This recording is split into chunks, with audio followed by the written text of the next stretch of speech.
NDA মিত্ৰজোঁটৰ নেতৃত্বত প্ৰধানমন্ত্ৰী নৰেন্দ্ৰ মোদীৰ নেতৃত্বত কেন্দ্ৰত তৃতীয়বাৰৰ কাৰণে চৰকাৰ গঠন কৰিবলৈ গৈ আছে। তাৰ কাৰণে আমি সমতা পোষ্ট পিপল ফ্ৰণ্টৰ পৰা প্ৰধানমন্ত্ৰী নৰেন্দ্ৰ মোদী ডাঙৰীয়া আৰু তেখেতৰ সতীৰ্থসকলৰ লগতে NDAৰ সমূহ দল আৰু সাংসদলৈ আমি আন্তৰিক শুভেচ্ছা আৰু অভিনন্দন জ্ঞাপন কৰোঁ। লগতে অসমৰ মুখ্যমন্ত্ৰী ডক্টৰ হিমন্ত বিশ্ব শৰ্মাক আমি অভিনন্দন তথা শুভেচ্ছা জনাইছোঁ যে তেখেতৰ বলিষ্ঠ নেতৃত্বত আজি মিত্ৰজোঁটে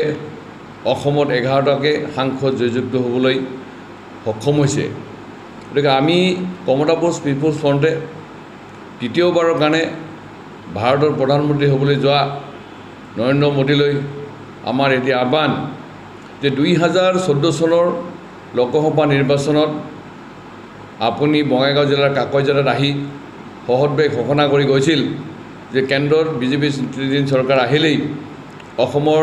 কোচাছমুখীৰ লগতে আন 5 জনগোষ্ঠীক জনজাতিকৰণ কৰিব। কিন্তু আমি দেখিলোঁ যে 2টা কাৰ্যকাল আপোনাৰ উকলি গ'ল। এই সমস্যা 2019 চনত ততাতৈয়াকৈ ৰাজ্যসভাত জনজাতিকৰণৰ বিধেয়ক উত্থাপন হ'ল, কিন্তু কাৰ্যকৰী নকৰিলে। কিন্তু আমি আশাবাদী যে আপোনাৰ বলিষ্ঠ নেতৃত্বত তৃতীয়বাৰৰ কাৰণে যি চৰকাৰ গঠন কৰিবলৈ গৈ আছে, এই চৰকাৰৰ সময়ছোৱাত অসমৰ কোচাছমুখী জনগোষ্ঠীৰ জনজাতিকৰণৰ সমস্যা আপুনি সমাধান কৰি কোচাছমুখীসকলক সাংবিধানিক আৰু ৰাজনৈতিকভাৱে সুৰক্ষা দিয়াৰ ব্যৱস্থা কৰিব।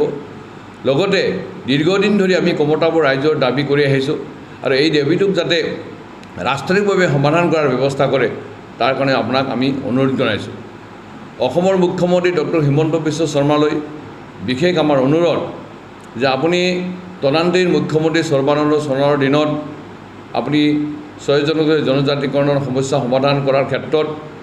কেন্দ্ৰীয় চৰকাৰে গঠন কৰি দিয়া মন্ত্ৰী গোটৰ আপুনি অধ্যক্ষ আছিল আৰু সেই সময়ছোৱাত কোচাছমুখী জনগোষ্ঠীৰ প্ৰত্যেকটো সংগঠনৰ লগত আপুনি ভাৱ বিনিময় কৰিছিল আৰু আপুনি নিজেই এটা সমাধান সূত্ৰ আপুনি উলিয়াই দিছিল। গতিকে এইবাৰ যিহেতু কেন্দ্ৰত পুনৰবাৰ আপোনালোকৰ দলৰ চৰকাৰ আহিল, আপোনাৰ নেতৃত্বত অসমত চৰকাৰ চলি আছে, গতিকে অসমৰ কোচাছমুখী জনগোষ্ঠীৰ জনজাতিকৰণৰ যিটো দীৰ্ঘদিনীয়া সমস্যা, এই সমস্যাটো যাতে বাস্তৱত কাৰ্যকৰী কৰিব পাৰে, ৰূপায়ণ কৰে, সমাধান কৰে, তাৰ কাৰণে আমি আপোনালোকলৈ আমাৰ অনুৰোধ। আৰু এইখিনিতে আমি শুনিবলৈ পাইছোঁ যে 2020 চনত যে অন্তৰ্বৰ্তীকালীন কমতাপুৰ স্বায়ত্তশাসিত পৰিষদ গঠন হ'ল, সেই পৰিষদখন আজি সীমাহীন দুৰ্নীতি অনিয়মৰ কেলেংকাৰীত নিমজ্জিত হৈছে আৰু এই কমিটিখন আপুনি পুনৰ গঠন কৰাৰ এক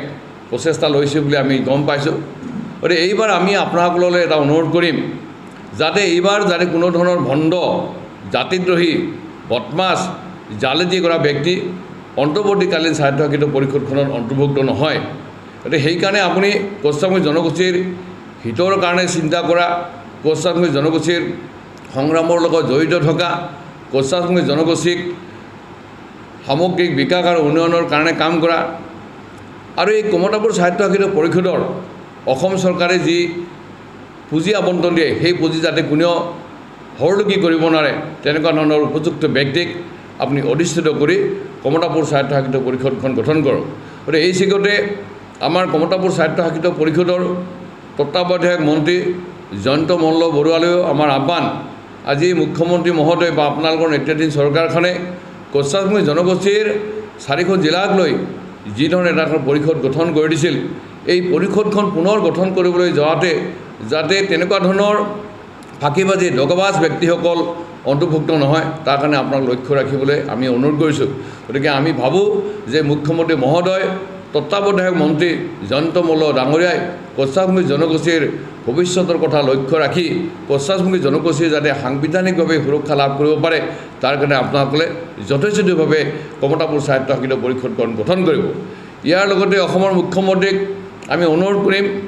আপুনি ইতিমধ্যেই তিৱা, মিচিং আৰু ৰাভা কাউন্সিলক ভাৰতৰ সংবিধানৰ 6ষ্ঠ অনুচ্ছেদ অন্তৰ্ভুক্ত কৰিবৰ কাৰণে কেবিনেটে সিদ্ধান্ত গ্ৰহণ কৰি কেন্দ্ৰীয় চৰকাৰলৈ আপুনি প্ৰস্তাৱ প্ৰেৰণ কৰিছিল। গতিকে অনুৰূপভাৱে যিখন কমতাপুৰ স্বায়ত্তশাসিত পৰিষদ আছে, এইখনকো ভাৰতবৰ্ষৰ সংবিধানৰ 6ষ্ঠ অনুচ্ছেদ অন্তৰ্ভুক্ত কৰি ষষ্ঠ অনুসূচীৰ জৰিয়তে কমতাপুৰ স্বায়ত্তশাসিত পৰিষদক মানে গঠন কৰিবৰ কাৰণে আপোনাক আমি অনুৰোধ কৰিলোঁ আৰু এই ব্যৱস্থাটো যদি কৰে তেনেহ'লে আমি ভাবোঁ যে বিশেষভাৱে নামনি অসমত আজি কোচাছমুখীসকল ৰাজনৈতিকভাৱে আজি নিঃশেষ হ'বলৈ গৈছে আমি নিজাববীয়াকৈ প্ৰতিনিধিত্ব কৰিব পৰাকৈ কোনো ধৰণৰ লোকসভা সমষ্টি বা বিধানসভা সমষ্টি নাই গতিকে বিধানসভা বা লোকসভা সমষ্টিত যাতে কোচাছমুখীসকলে অনাগত দিনত ৰাজনৈতিকভাৱে যাতে শক্তি সঞ্চয় কৰি এক নিৰ্ণায়ক ভূমিকা ল'ব পাৰে বা আমাৰ প্ৰতিনিধি যাতে বিধানসভাৰ মজিয়াত বা লোকসভাৰ মজিয়াত প্ৰেৰণ কৰিব পাৰোঁ তাৰ কাৰণে আপুনি যথোচিতভাৱে আপুনি প্ৰচেষ্টা লৈ এই জনগোষ্ঠীটোক আপুনি সুৰক্ষাৰ ব্যৱস্থা কৰিব বুলি আমি আপোনালোকলৈ অনুৰোধ কৰিলোঁ